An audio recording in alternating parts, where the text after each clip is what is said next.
अक्षरः, करो और सीखो। शिक्षा का अर्थ केवल अक्षर ज्ञान भर ही नहीं है।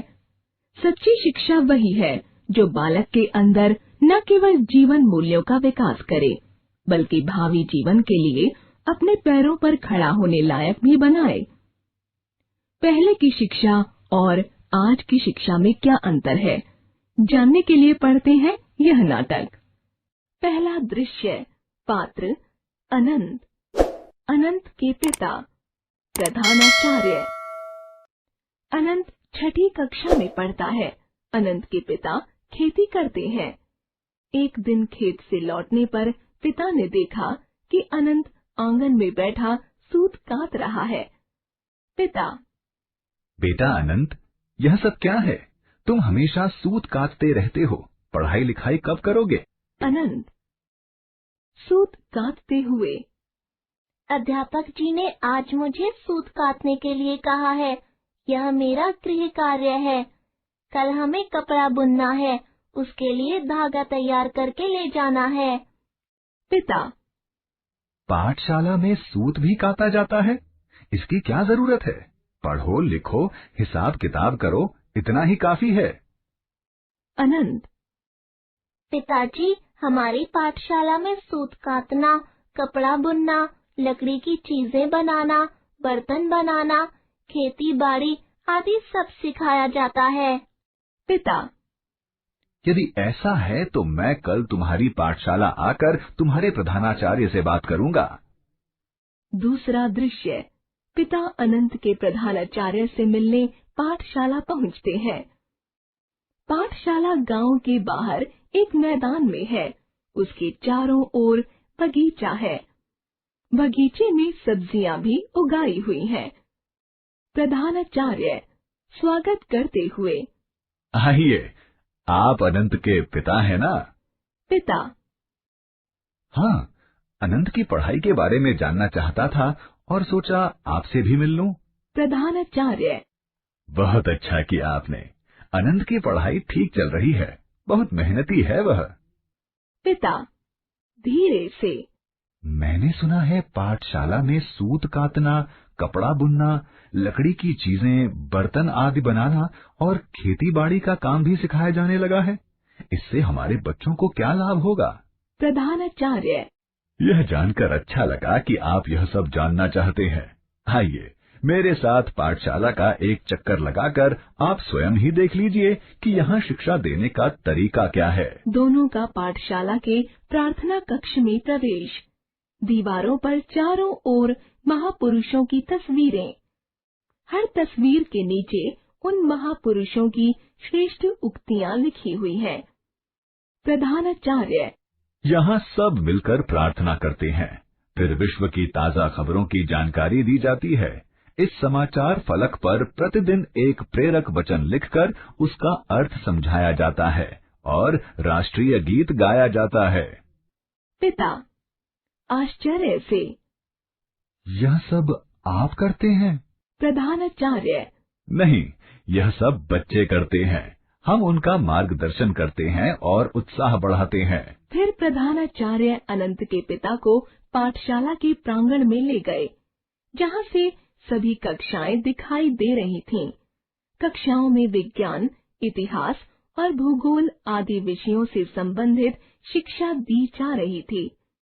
गणित की कक्षा में श्याम पट पर सवाल हल करके समझाए जा रहे थे। कपड़ा बुनने की कला सिखाने वाली कक्षा में जाकर अध्यापक ने अनंत के पिता को बच्चों के हाथ से बुने हुए कपड़े भी दिखाए। वहां से वे बगीचे में गए, जहां क्यारियों में तरह तरह की सब्जियों के पौधे लगे हुए थे।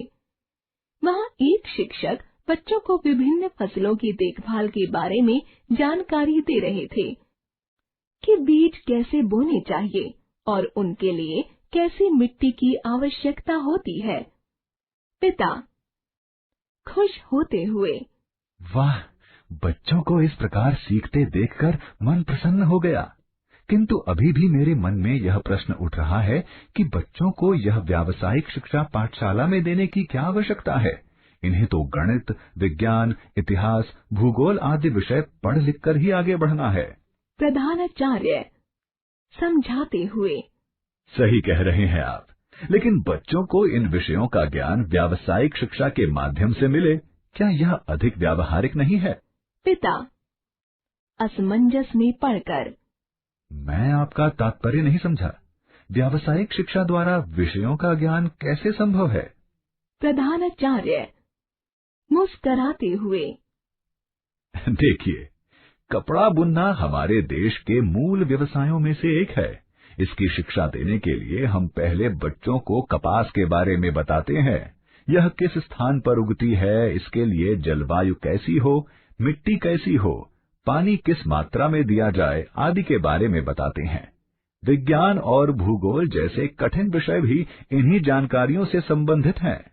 इसलिए बच्चे साथ साथ इन विषयों का ज्ञान भी सरलता से प्राप्त कर लेते हैं।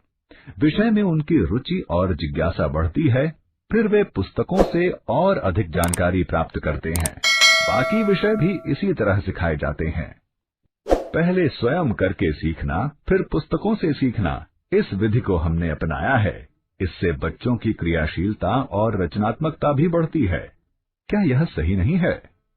पिता समर्थन करते हुए। सही बात है। इस विधि से बच्चे विषयों के साथ साथ उनसे संबंधित व्यावसायिक ज्ञान भी पा रहे हैं। हमारे जमाने में तो सिर्फ पढ़ लिखकर और सुनकर ही सीखते थे। प्रधानाचार्य इस पाठशाला में बच्चे आँखों से देखकर, कानों से सुनकर, नाक से सूंघकर, हाथ से छूकर सीखते और समझते हैं। इससे बच्चों का आत्मविश्वास बढ़ता है। उन्हें लगता है हमने केवल पुस्तकों में पढ़कर ही नहीं सीखा है, बल्कि सृजन, लर्निंग बाय डूइंग भी किया है। यह बहुत बड़ी बात है। पिता आप ठीक कहते हैं। व्यावसायिक जीवन में इसकी बहुत आवश्यकता है।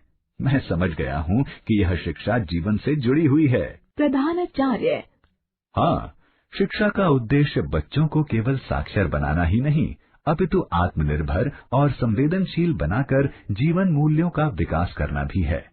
यहाँ बच्चे पर्व त्योहार मनाते हैं, गांव के सभा समारोह में भाग लेते हैं, एक दूसरे की मदद करते हैं, श्रमदान करते हैं, छोटे छोटे शैक्षिक भ्रमण पर जाते हैं और साथ साथ पढ़ाई लिखाई भी करते हैं। सबके साथ मिलकर काम करते हुए सीखते हैं। देश के लिए प्रकाश बनकर जीना सीखते हैं। यहाँ पर इसी प्रकार प्रत्येक बालक अपने भावी जीवन के लिए तैयार होता है।